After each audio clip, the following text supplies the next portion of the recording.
Imagine standing at the edge of a vast, sun-drenched plateau, the wind whispering secrets of a history that stretches back generations. Before you lies a land of promise, fertile valleys, and rivers that sparkle like silver in the sunlight. But you cannot step into it. You are a witness, a servant, a man whose life has been devoted to a calling greater than yourself. This is the final moment of Moses, the greatest prophet in Israel's history. Alone on Mount Nebo, he gazes over the land he will never enter, the culmination of 40 years of wandering, guiding, and teaching a people who have often doubted, yet followed him faithfully. Moses' life had been nothing short of extraordinary. From the courts of Egypt as a prince, to the solitude of Midian as a shepherd, to the miraculous leadership that brought freedom to Israel, his journey was marked by divine encounters and impossible challenges. He had confronted Pharaoh, split the Red Sea, and delivered the law that would shape a nation. And yet, now, on this sacred mountaintop, there is no army cheering, no entourage of followers, no monument awaiting him. His life's work culminates not in a grand celebration, but in a quiet surrender to the Creator who called him. And then, in a moment beyond comprehension, Moses dies. But death is not the end.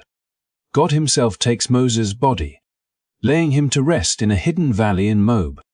This is no ordinary burial, it is an act of protection, a safeguard against idolatry, ensuring that the people focus on the God who delivered them, not on the vessel that carried them. Moses' passing marks the closing of one chapter and the opening of another. It signals a shift in leadership, a turning point where Israel must look forward, trusting not in the memory of a great man, but in the continued presence and guidance of God. Yet even in this stillness, the heavens are alive with purpose. Angels are on assignment, the unseen realm is in motion, and a divine plan begins to unfold that will test courage, faith, and obedience. The stage is set for the rise of a new leader, Joshua, whose task will be to carry forward the promise into a land flowing with abundance.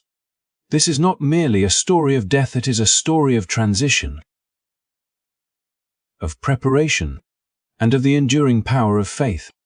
As you watch this journey unfold, consider what it means to stand at the threshold of your own promises.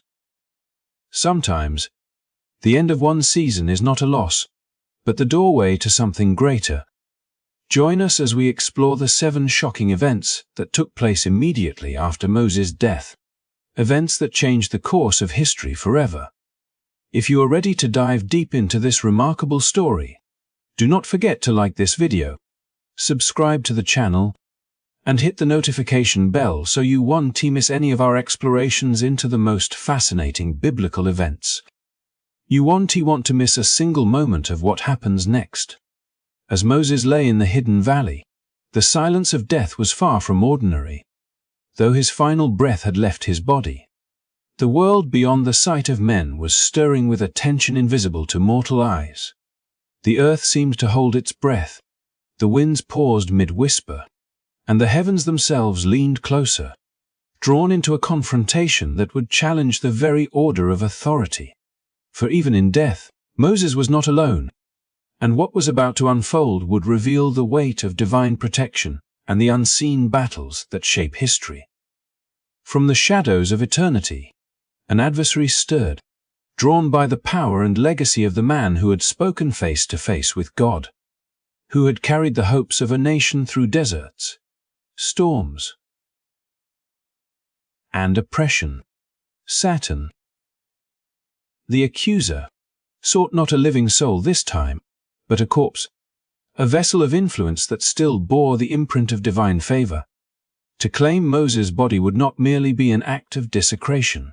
It would be an attempt to corrupt, to twist the symbol of obedience and faith into an instrument of pride, confusion, or false worship. The enemy understood that even a lifeless vessel could mislead those left behind if separated from the authority that had animated it in life. Yet, Standing between the dark intent and the sacred resting place was a figure of incomparable authority and unwavering resolve. Michael the Archangel, chief warrior of heaven, protector of God's people. Unlike human conflicts, this confrontation required no swords or shields in the material sense, but a confrontation of will, purpose, and divine command. Michael did not raise his voice in anger nor strike in the heat of battle. His presence alone radiated authority that resonated across realms. He did not need to contend with Satan as one might duel an equal. He stood as a representative of God's sovereignty, a living assertion that no power could overturn the will of the Almighty. The air shimmered with the tension of this cosmic standoff. Michael's words were few, precise, and absolute. "The Lord rebuke you." It was not a shout, nor a threat, but a declaration of authority rooted in the one who holds life, death, and all creation in his hand. In that single command, every claim, every attempt at manipulation, every shadowed ambition of Satan was met with the immovable power of divine authority. There was no debate, no negotiation, no contest of strength.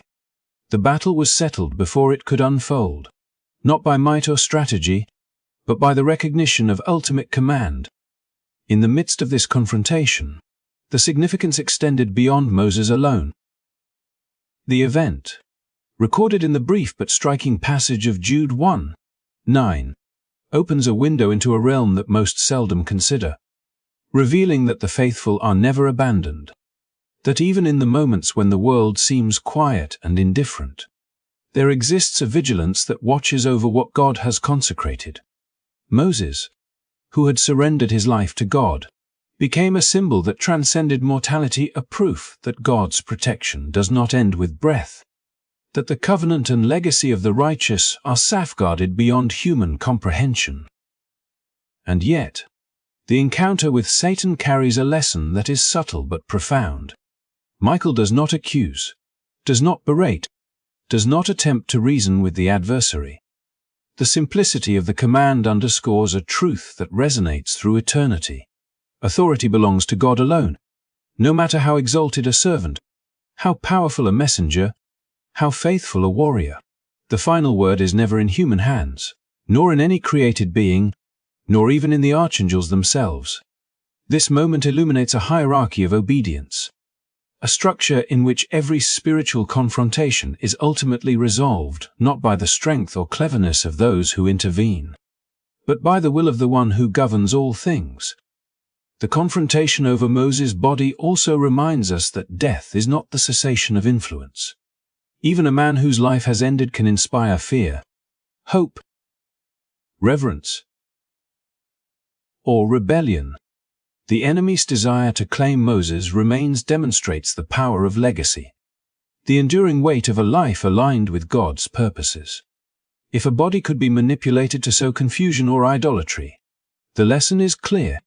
What is consecrated and guided by God's authority cannot be overtaken by darkness, not in life, and not in death. And in the aftermath of this supernatural standoff, the valley in Moab remained silent to human eyes. The mystery of Moses' burial hidden even from the Israelites. No tomb was erected, no epitaph inscribed, no human hand marked the resting place. Yet in that hidden valley, history itself was preserved, and the invisible battle that unfolded carried implications far beyond that singular moment. It was a warning, a lesson, and a testament. The faithful are never left undefended, and God's purposes continue to move forward even when the world cannot perceive them. Moses' death, therefore, is not merely an ending but a threshold. The unseen protection over his body mirrors the spiritual reality awaiting the next generation, the rise of Joshua, and the continuation of God's promises to Israel. Just as Michael stood guard over the mortal remains of a prophet, so too does divine authority shape the course of events, guiding, safeguarding, and orchestrating the unseen battles that precede every moment of destiny. In witnessing this, One sees the subtle but unshakable truth. God is present even in silence. His authority reigns even in conflict. And those aligned with His will are preserved beyond the limits of human understanding. Through this story, the confrontation over Moses' body transcends a historical curiosity.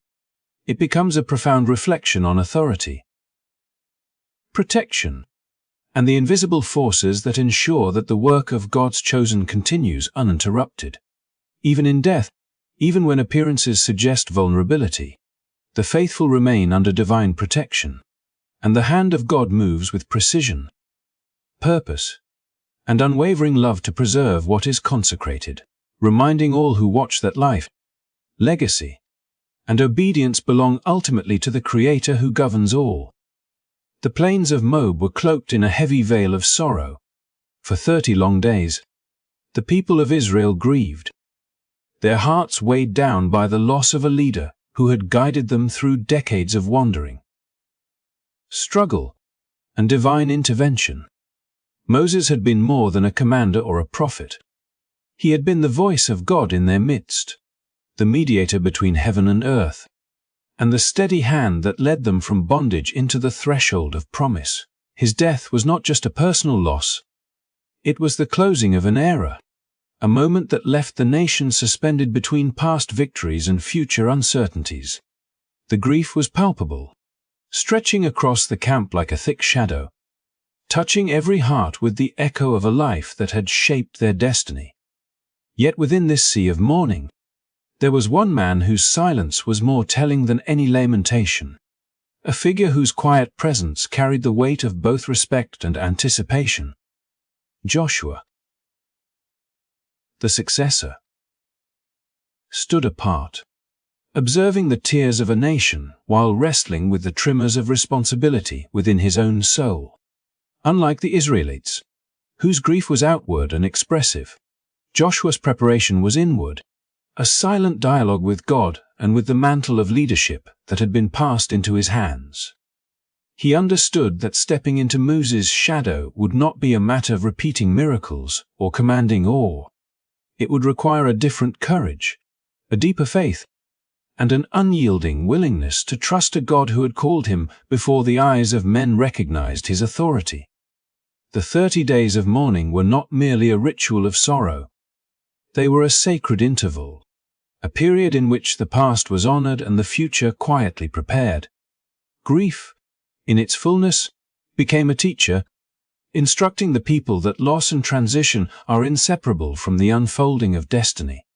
The Israelites had witnessed plagues, parted seas, and manna falling from heaven, but the void left by Moses revealed an essential truth.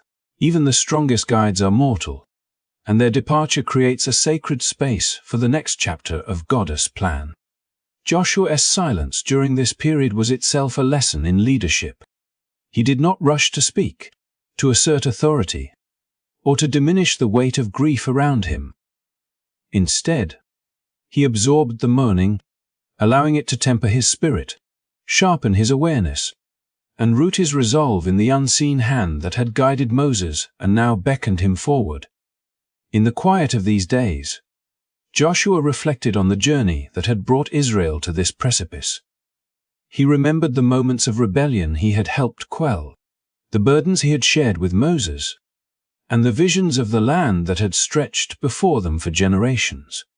Unlike the immediate, tangible actions of battle, this preparation was invisible, spiritual, and profoundly transformative. Each day of silence was a rehearsal of faith, a training of the heart to listen for God's voice, and a subtle instruction that the mantle of leadership is not inherited through force or recognition, but through readiness and alignment with divine purpose.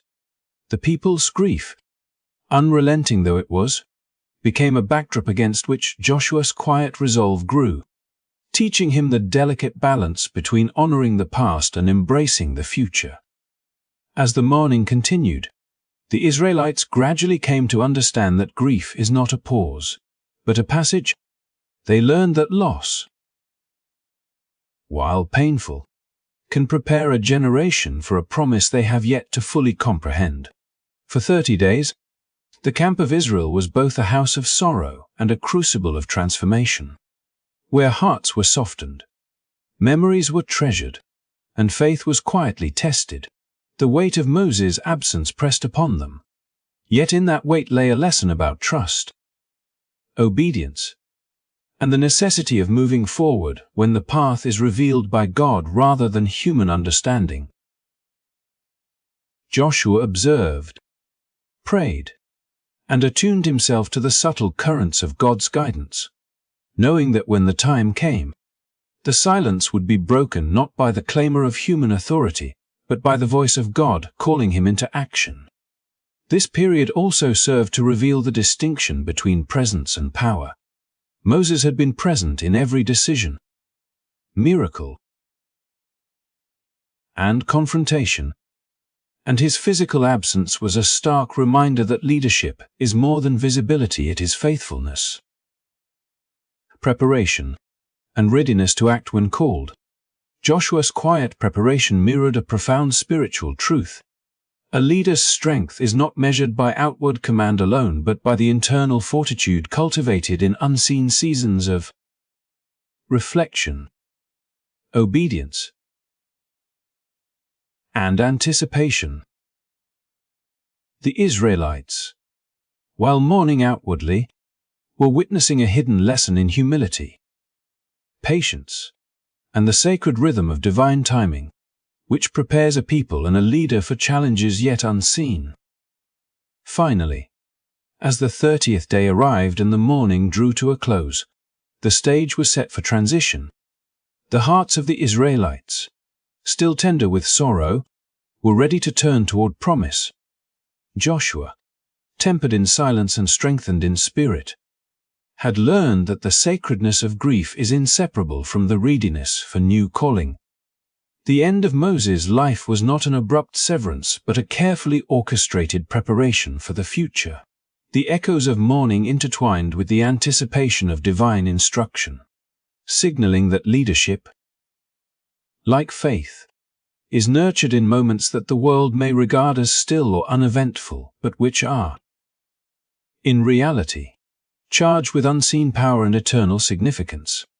In those 30 days, a nation grieved, a leader matured, and a covenant with the future was quietly affirmed.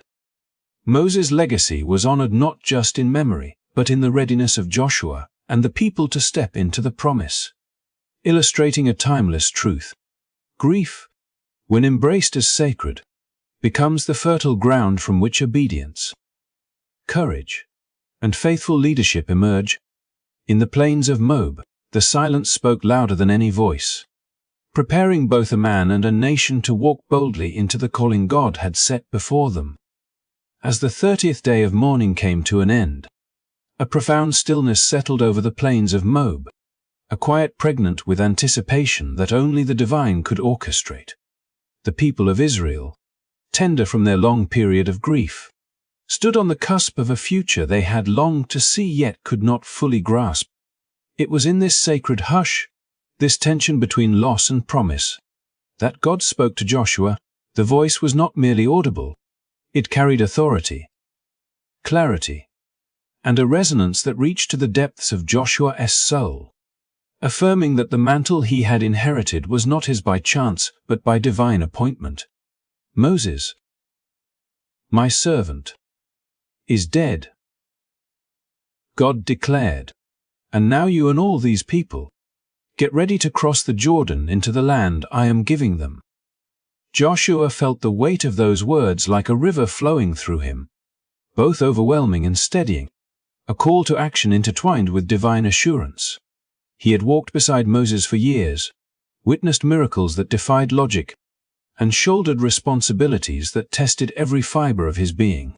Yet the enormity of leading a nation into a land promised by God itself demanded a courage beyond natural capacity. God's voice continued, weaving encouragement into commission, repeating the same refrain 3 times. Be strong and courageous. Each repetition was not redundancy but reinforcement, an anchoring of Joshua's spirit to a truth he would need for the journey ahead. Strength alone would not suffice. Courage had to be breathed into him, spoken over him, until it became inseparable from his very being. But courage without confidence is fragile, and God knew it. In a promise that mirrored the intimacy of Moses, calling yet bore a unique weight, God assured Joshua, "As I was with Moses, so I will be with you. I will never leave you nor forsake you." These words were not comfort in the sense of ease or simplification. They were a covenantal declaration that presence, more than strategy or skill, was the true foundation of leadership.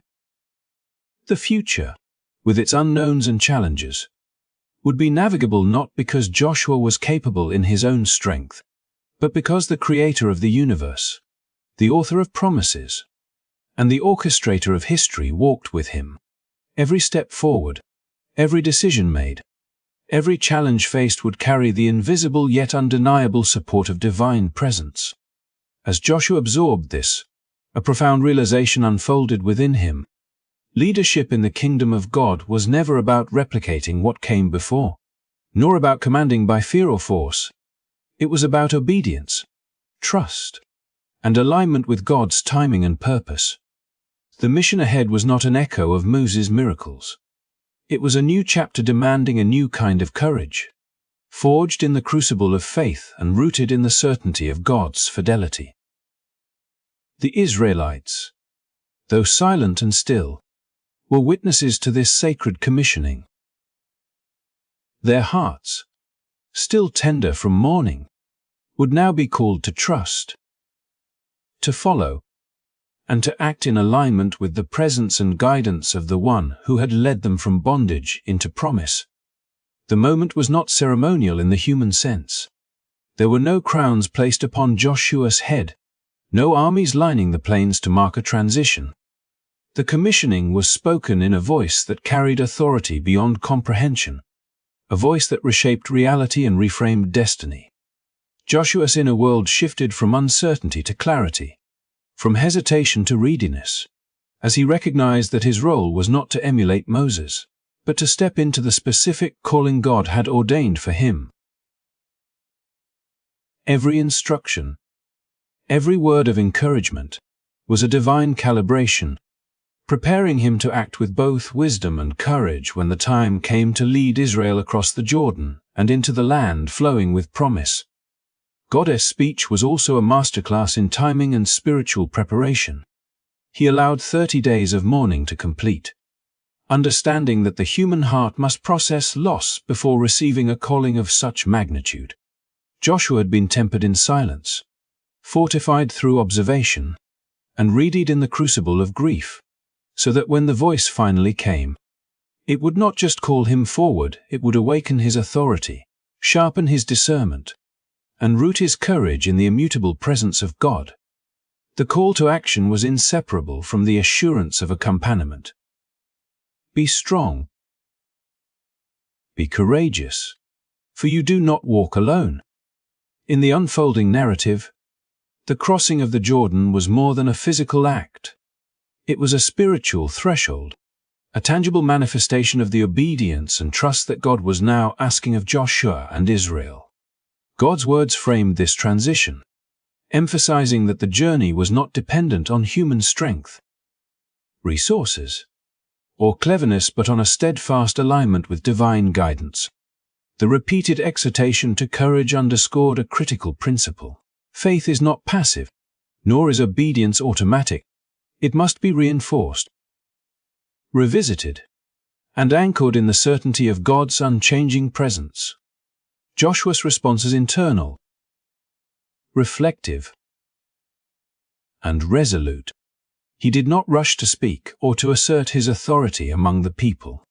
He first embraced the divine instruction, absorbed the spiritual calibration, and allowed the promise and presence of God to root him firmly. His leadership, tempered by grief, empowered by instruction, and reinforced by the assurance of God's proximity, became a living example of how obedience and courage intersect to produce transformation. The Israelites, watching silently, would soon witness miracles that flowed not from human strategy, but from alignment with the One who calls and equips. Through this commissioning, a timeless lesson emerges: strength is insufficient without courage, and courage is hollow without the assurance of God's presence. Joshua's call to leadership illustrates that divine preparation is often invisible, internal, and spiritually formative, and that when God speaks, it is not merely to direct but to empower, to embolden, and to establish a foundation upon which both leaders and nations can act in faith. The plains of Moab, still echoing with the last sighs of grief, became a sacred space of readiness, a threshold where sorrow met commissioning, and a new chapter of destiny began to unfold. In hearing the voice of God and receiving the charge to lead, Joshua stepped from the shadow of mourning into the light of purpose, embodying a principle that transcends time. True courage is anchored in obedience, strengthened by divine presence, and validated through action aligned with God's eternal plan. The morning sun rose over the Jordan, casting long, trembling shadows across the riverbanks where the people of Israel had gathered, a nation that had wandered for 40 years, a people shaped by hardship, trial, and divine provision, now stood poised at the threshold of promise. The air was thick with anticipation, yet tinged with uncertainty, for the Jordan was swollen, its waters rushing with the energy of springtime floods, a formidable barrier between them and the land that had been spoken of for generations. Joshua, standing at the helm of leadership newly entrusted to him by God, felt the weight of responsibility settle like armor upon his shoulders. Every eye looked to him, every heart beat in silent expectation. Yet he knew the true path forward was not found in strategy, not in human strength, but in obedience and faith. God's instructions were precise and unusual. He commanded the priests, those chosen to carry the Ark of the Covenant, the tangible presence of God on earth, to step first into the river. The people watched in silence as the Levites, bearing the sacred symbol of God's promise, waded into the churning waters. This was counterintuitive. The river, swollen and wild, should have instilled fear. Yet the priests moved forward, each footfall an act of trust, each step a declaration that obedience precedes miracle. The river, symbolic and literal, became the crucible of faith where divine power and human submission intersected. As the priests' feet touched the water's edge, something extraordinary unfolded. The rushing current, once untamed, paused, heeding the authority of God. The waters upstream began to pile into a heap, rolling back as if obedience itself commanded nature. The people of Israel crossed on dry ground, not because they had cleared the path with tools or strength, but because they had aligned their actions with God's will. Every cautious step through the river became a testimony, a bridge from uncertainty to promise, from wilderness wandering to covenantal inheritance. The scene was not one of mere physical passage. It was a spiritual threshold, a tangible manifestation of what faith can accomplish when it surrenders to divine instruction. Once across the river, Joshua did not rush into conquest. The first act was not to raise weapons or celebrate triumph, but to restore covenant. For 40 years, the sons of Israel had grown uncircumcised, carrying the shadow of Egypt in their bodies, even as their hearts had been shaped by divine care in the wilderness. God commanded Joshua to circumcise the new generation at Gilgal, a seemingly painful and vulnerable act, yet a profound spiritual necessity.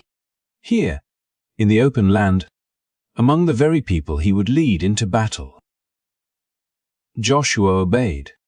The process left the camp temporarily exposed, weak, and dependent. But that was precisely the point. True preparation begins with surrender, and obedience precedes empowerment. Gilgal became more than a campsite. It became a threshold, a sacred place where the past was rolled away and the future consecrated. The covenant was renewed not through mere ritual, but through obedience and acknowledgement of dependence on God. The people were reminded that liberation from Egypt had been only the first step. True possession of the promised land required spiritual alignment, a commitment to walk in God's ways, and a willingness to submit their strength and plans to His authority. In this act of circumcision, they physically and symbolically stepped into a new identity, a people set apart, prepared not by might, but by holiness, obedience, and faith. The significance of this moment cannot be overstated. Every step across the river and every act at Gilgal was a visible demonstration of invisible realities. The Israelites had witnessed the miraculous, yet called them to remember that miracles do not replace obedience, they flow from it. Joshua, having stepped into leadership with courage and reliance on God, modeled this principle perfectly. He did not seek to mimic Moses or rely solely on his own experience. Instead, he acted in harmony with divine instruction, reinforcing the lesson that the authority of God's presence is greater than human ability, and that submission to that presence produces outcomes far beyond what strategy or strength could achieve. The children who had not seen the plagues of Egypt, who had not witnessed the Red Sea part, were now participants in a living testimony of God's faithfulness. They would carry the story forward, understanding that miracles and obedience are intertwined, that faith in action is the foundation for inheritance, and that the promise of God is realized not by human might but by aligned hearts and surrendered wills. The stones taken from the river and set at Gilgal served as memorials, physical reminders of divine intervention, yet also as markers of the deeper spiritual reality. God's hand guides, God's presence protects, and obedience unlocks the path to promise. In these moments, Israel's passage across the Jordan and the consecration at Gilgal became a narrative not just of land acquisition, but of spiritual formation. Each action, from stepping into the river, to carrying the ark, to the covenantal circumcision, revealed a sacred rhythm. Preparation, obedience, consecration, and alignment with God. The river, once a barrier, became a conduit of transformation. The act of circumcision, though physically challenging, became a symbol of readiness and holiness. Joshua's leadership, now grounded in divine commissioning, would carry the people forward, not merely to occupy land, but to embody a people fully consecrated to God's purposes. Through this crossing and renewal, a timeless principle emerges. Faith coupled with obedience bridges the gap between promise and possession. It is not the loudest, strongest, or most experienced who inherit, but those who trust, submit, and align their steps with the presence and authority of God. The Jordan and Gilgal were more than historical events, they were spiritual milestones, teaching that preparation, surrender, and faithful action are the pathways to fulfillment of God's promises. In walking the river and observing the covenant renewed, Israel stepped not only into the land, but into their identity as a holy, obedient, and prepared people, ready for the challenges and victories that lay ahead. As the morning mist lifted from the plains before Jericho, the people of Israel stood in quiet anticipation. They had crossed the Jordan, renewed the covenant at Gilgal, and now faced the city that had long symbolized their fear and the strength of their enemies. To the human eye, Jericho was an impregnable fortress, its walls towering and its gates formidable. Soldiers had drilled, strategies could be devised, yet God's command to Joshua and the Israelites was unlike anything that common sense or military wisdom would advise. They were told to march around the city in silence, day after day, not raising swords, not shouting war cries, not launching any attack that conventional warfare would deem necessary. The people obeyed. 7 priests carried the Ark of the Covenant, the visible sign of God's presence, circling Jericho once each day for 6 days. Every step they took was a testament of faith, each quiet march a rebellion against fear and doubt. The citizens of Jericho must have watched in confusion and disbelief. How could a city so fortified be confronted with silence? With faith, and not force? Yet, The lesson here was not for their adversaries but for Israel itself. Success in God's plan is not achieved through human strength or clever strategies. It comes through obedience, trust, and alignment with divine purpose. On the seventh day, the tension reached its peak. The priests, the chosen leaders, lifted their ram's horns high, their breath filling the air with the sound of worship rather than battle. The people of Israel followed, circling the city 7 times. Then came the moment ordained by God, the long, resounding blast of the horns and the collective shout of the Israelites. The walls of Jericho collapsed, crumbling not because of might or siege engines, but because of surrender and faith in the God who commands the universe. It was a victory that illustrated a principle that transcends time. Obedience precedes triumph, and divine instruction surpasses human understanding. But the real triumph of Jericho was not in the physical fall of walls. It was in the transformation of a generation, in the spiritual lesson imparted to Joshua and the Israelites. The victory had been secured long before the first horn was blown, long before the last wall fell. It had been won in the silent obedience of the people, in their willingness to trust and act upon God's commands even when they seemed illogical, even when fear whispered that defeat was inevitable. Each step around Jericho, each moment of quiet discipline, revealed a truth that resonates beyond history. The heart aligned with God's will is more powerful than armies, walls, or weapons. Joshua, standing at the forefront of this miraculous event, witnessed the culmination of faith in action. His journey from the silence of mourning Moses, through the commissioning by God, to the crossing of the Jordan, and finally to the fall of Jericho, was a lesson in leadership, humility, and reliance on divine guidance. He had learned that leadership is not about personal glory, not about replicating the past, but about obedience, courage, and submission to God's authority. The Israelites, under his direction, were not conquering by might but by covenant, not by strategy but by faith. This moment teaches us that victories, whether in life, leadership, or personal calling, require more than effort or intelligence. They demand trust, obedience, and alignment with a higher purpose. The walls before us, whether they are challenges, doubts, or seemingly insurmountable obstacles, do not fall merely through human action. They collapse when we step forward in faith, when we act in accordance with the divine principles we hold, when we prioritize obedience over convenience and trust over fear. The story of Jericho is also a story of preparation and timing. The Israelites had been trained in faith through 40 years in the wilderness. They had been shaped by obedience, tested by, and spiritually formed to understand that miracles unfold when trust meets action. The fall of Jericho was not an isolated event. It was the culmination of a process that began long before the people ever faced the city. Likewise, in our own lives, the victories we experience are often the result of unseen preparation, a faith practiced in small,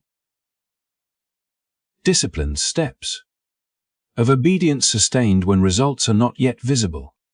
As we reflect on the fall of Jericho, it becomes clear that success in God's plan is not about taking shortcuts, claiming easy victories, or relying on personal strength.